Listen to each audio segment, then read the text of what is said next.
What's up, y'all? Welcome to a special night here at Heavy Cardboard. I am your host, Edward. Happy to be joined by all of those people around. Hey, I'm Ken. Alyssa. JT. I'm Derek. Trey. Unfortunately, a few folks weren't able to make it tonight. Honestly, that's why this kept getting pushed off. It was just scheduling, herding cats. Everybody's schedule was different, so finally just pulled the pin and said, all right, let's go ahead and get this done and do this. So the Golden Elephant Award is the annual award for what we think is the best heavy game, medium or heavy game that came out in a calendar year. Normal criteria applies, no expansions, no second editions, unless they are dramatically different. And the year it's released is based on BGG's release published info is what we go off of. So we originally did this back in May at HeavyCon, but for everybody at home that wasn't at HeavyCon, let's go and bust through these real quick. So the finalists for 2023 were Age of Innovation, which is Terra Mystica 2.0, and then some. Obviously, it's its own animal. Then we have Evacuation. We have Hegemony. We have Horseless Carriage. And finally, we have Mr. President. In addition to that, and this we're going to be discussing this probably at length a little bit. An honorable mention also goes to Weimar there as well. So that all that said, the honorable mention. Let's go ahead and start there on Weimar. When we got ready to have this discussion, I was like, did we screw this up? Like, did we somehow overlook Weimar? But y'all go ahead. Well, I think we hadn't maybe played it when we tried to come up with a short list. Mm-hmm. But by the time of HeavyCon, enough of us had played it that we sort of talked during the con and decided to include it on the ballot. And yeah, I think it's a worthy finalist. It's a great game. So who here of the present company has played Weimar? I've played it. I played it a couple times. I played it at HeavyCon. I've played it a couple times since. It like Ken said, it's a terrific game. It's and it would have certainly been on my ballot had I didn't play it till after the vote. So Okay, fair enough. Yeah, I played it 3 times now, all at HeavyCon or after, and probably would have been 1 or 2 for me if had I played it earlier. And for me, I played it a couple of times, but I don't know. The more I played it, the more in retrospect, it probably would have been higher than where I had it in the rankings of the 5 that y'all see down below us. JT, have you not played Weimar yet? I have not played it yet. I need a group willing to do it here. Oh, that makes me sad. Oh, that Makes me a little sad too. Right? hopefully, if Seriously. not before, we can get a game in May. Yeah, it's on my list for sure. Okay. All right. Excellent. Good. I see chat. People are like, whoa, no Nucleum. Anybody want to speak to what's not on the list? Nucleum specific or otherwise? We did discuss Nucleum, and also Bear Pioneer. We had some other games that were on the list that obviously we have to cut down to a shorter amount of games, and these were the games that we absolutely thought could be the best game of the year. And those the other games just we fought. There was a group of us that all ranked our games, and some of us had Nucleum as I think it was my 4th. So that would fall off the list if it's not on other people's list as a higher ranking. And on that note, we'll circle back to other games, but Alyssa, the weighted ranking, you're the math wizard of the group. yeah, we just ended up doing. I think to determine the finalists, I think it was just a discussion before HeavyCon, right? But then Right. I had to do a sort of ranked choice voting and add it up based on weighted votes on, first place is better than second is better than third. And so it's a sort of a weighted average. So there's, some of these games, not everybody played. So not being on a ballot didn't count against a game, Exactly. but it does. So when we get to the winners, we can talk about it a little bit more. All right. So is there anything that's not on this list that y'all are either sad, missed out on, bummed, or happy, as it were? Like anything stand out that, Nucleum, I think publicly is probably going to be the biggest one of the bunch, but is there anything individually for y'all? there's nothing really that I feel is missing for me. Nucleum, Darwin's Journey, Kuno Horror are all fine games, Hmm. but I don't.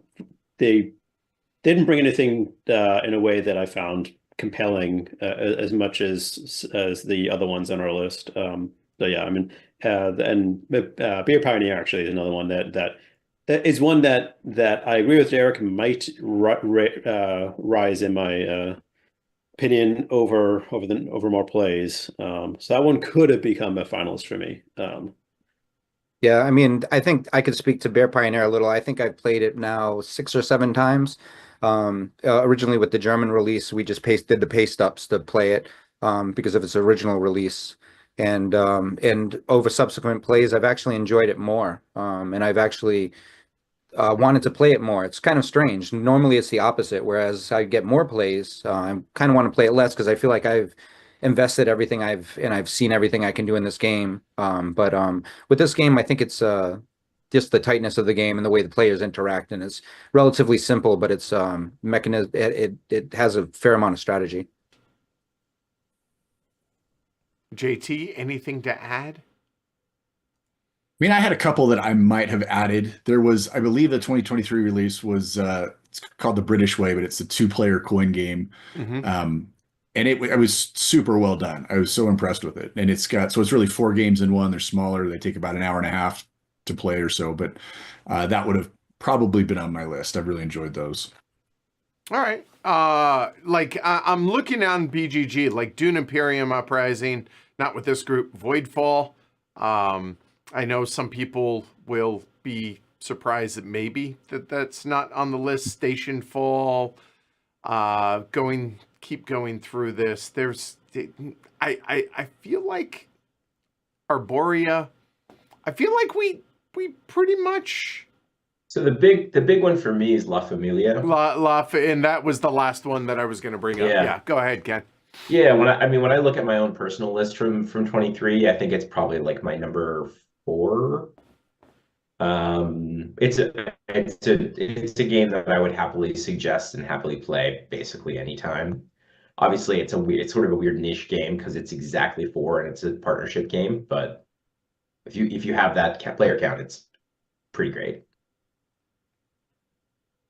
Yeah, I've played that a few times since HeavyCon, and I think I would probably, I mean, it would certainly be on my list over, one of the finalists because I just don't enjoy the type of game. But I think it would sort of be in that 4 or 5 range for me at this point for the year. It was my number 3.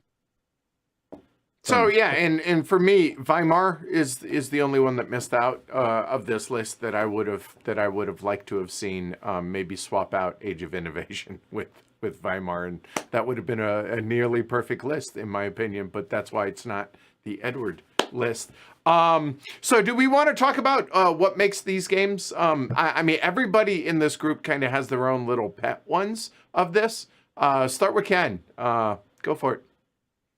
Yeah, so my ballot, given the short list we had, was Age of Innovation 1. And I would say Age of Innovation is probably my number 2 game of all time. It's very high on my all-time list. And then Weimar, then Evacuation, then Horseless Carriage and Hegemony 5th.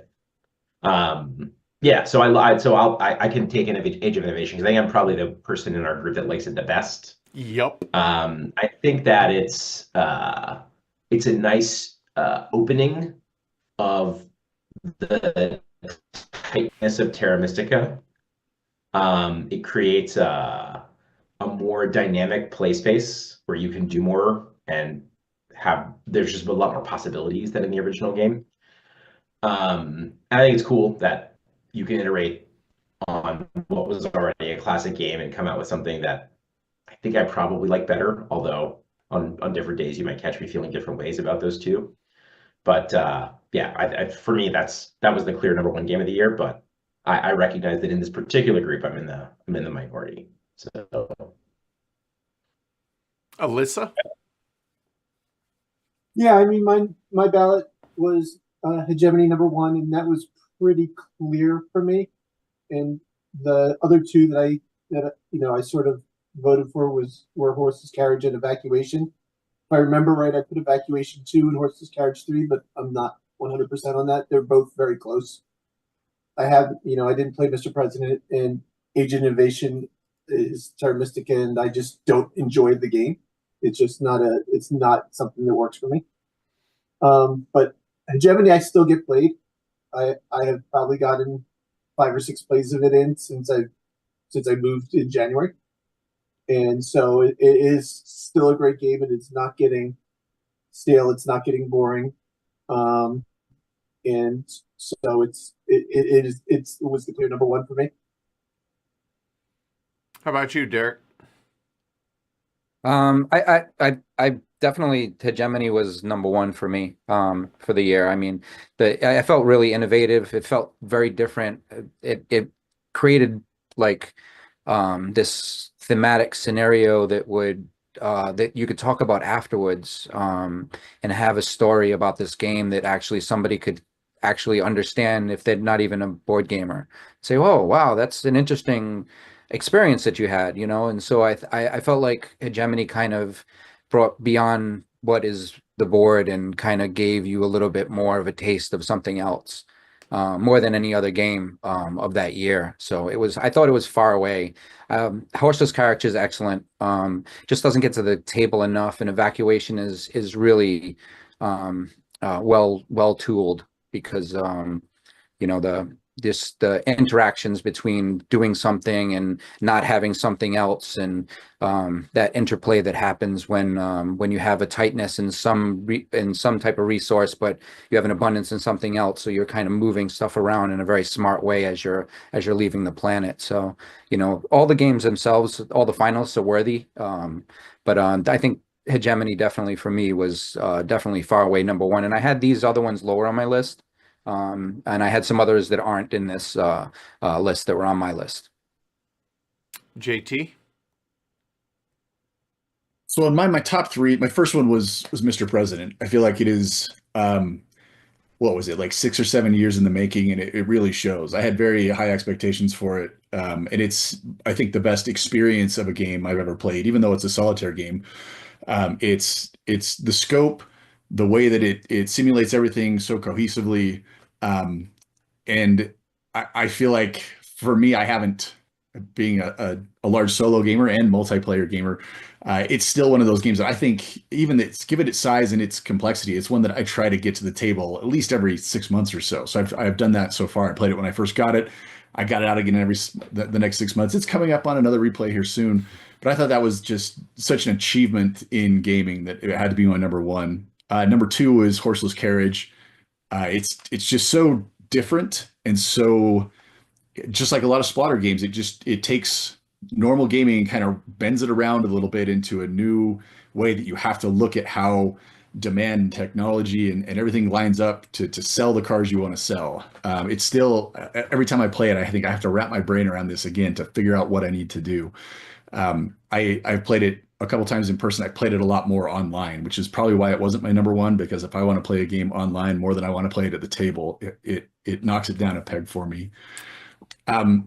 Hegemony was super. I think it's a real, amazing way of putting together some real life political and social situations into a game. And the thing that I liked most about it was you came away from it, no matter what faction you had, I didn't feel like I had to play them the way that I would want real life to turn out. I could kind of step into that simulation, and it worked very well without being intrusive in maybe what I would think about outside of the game. Evacuation, I only played a half of a time, so I don't have much to say about that one. And Age of Innovation, the only thing I'll say is that I played it, and I still like Gaia Project better, so I cannot say that's my number one if I would just rather go back and play Gaia Project.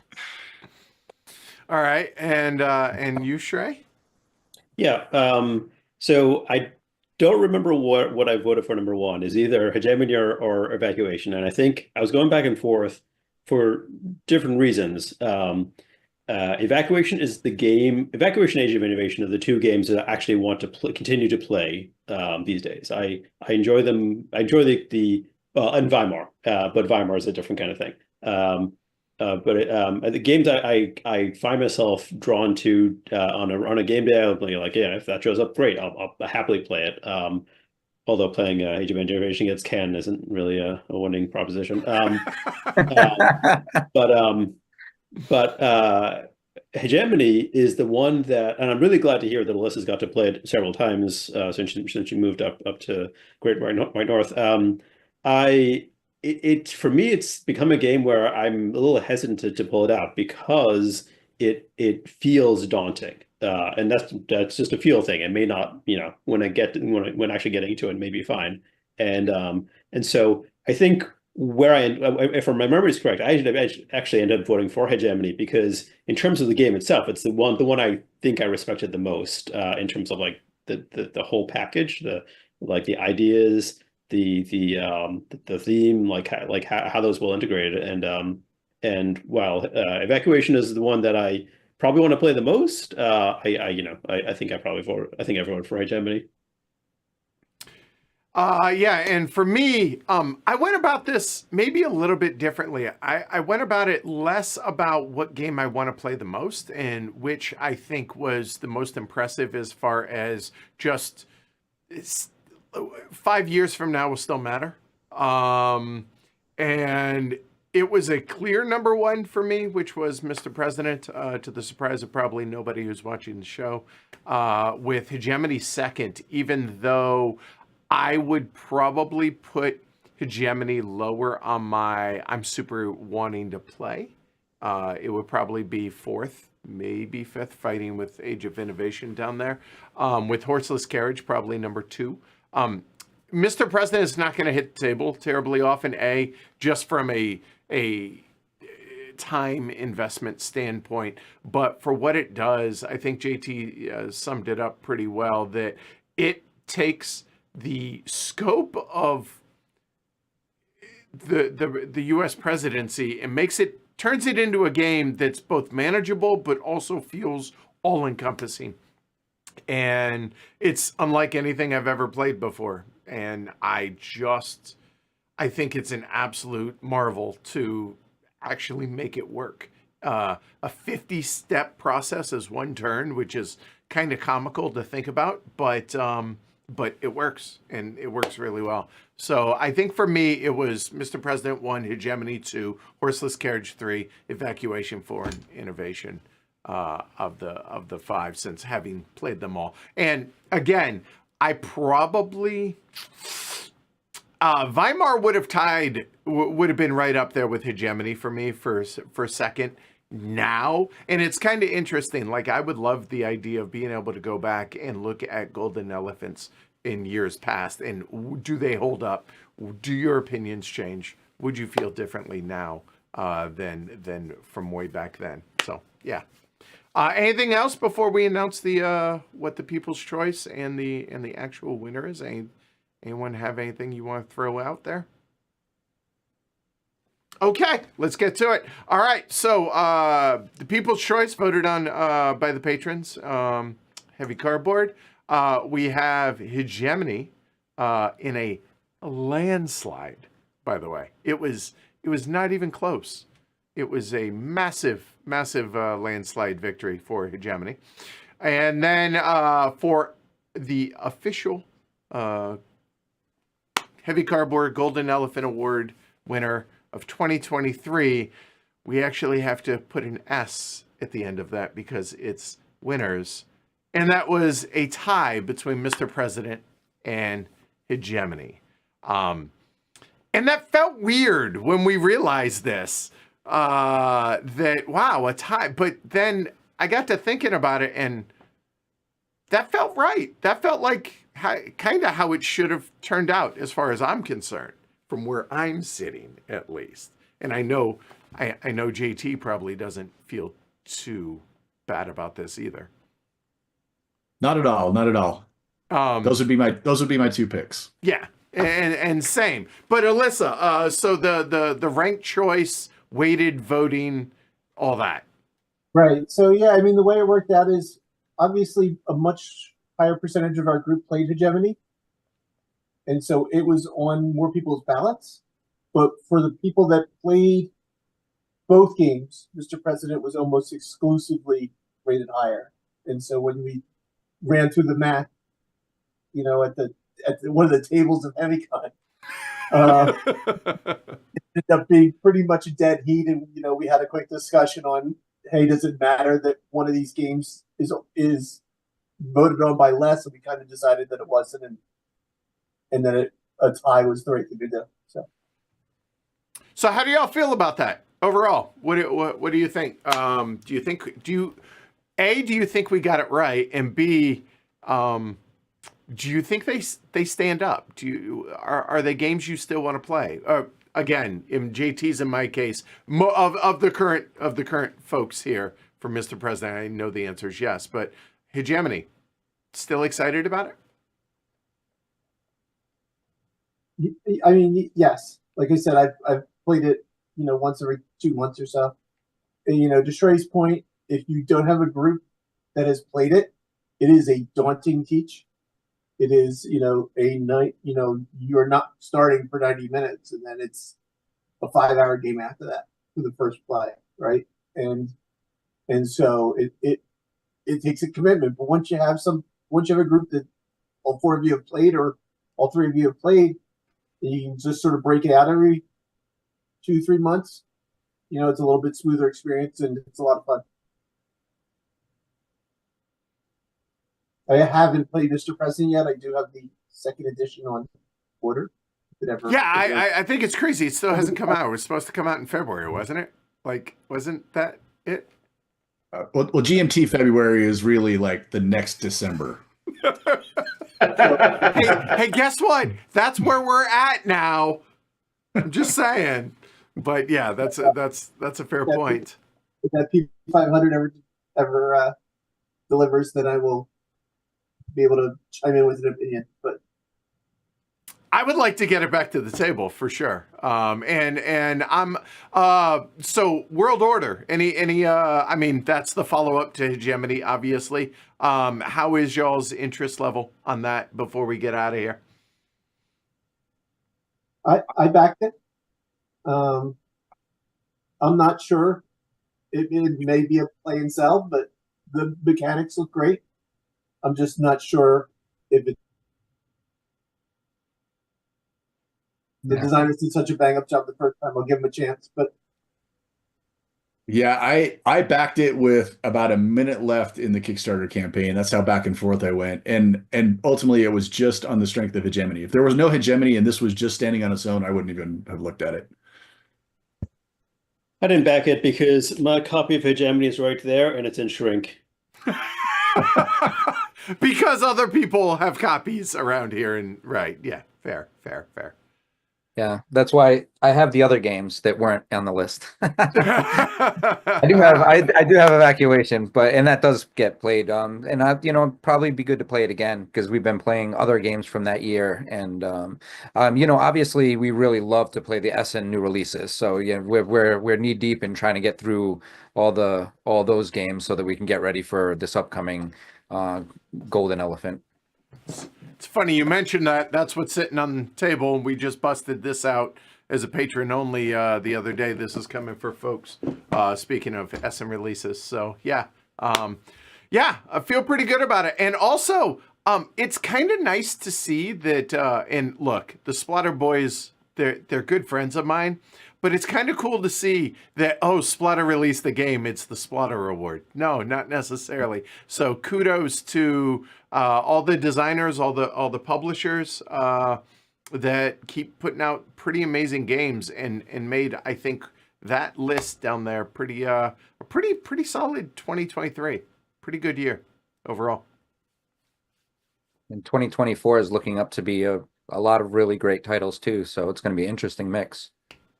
Yeah, should be a fun time.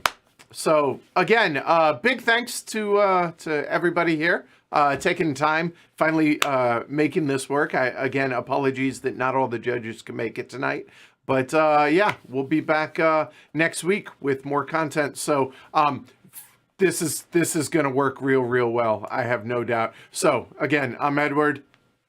And Melissa. JT. Derek. Shrey. All right, y'all have a good night. Thanks everybody for watching. Like, subscribe, consider supporting the show on Patreon, all that fun stuff. Y'all take care. Bye. Remember, even if Martin's not here, we need your thumbs.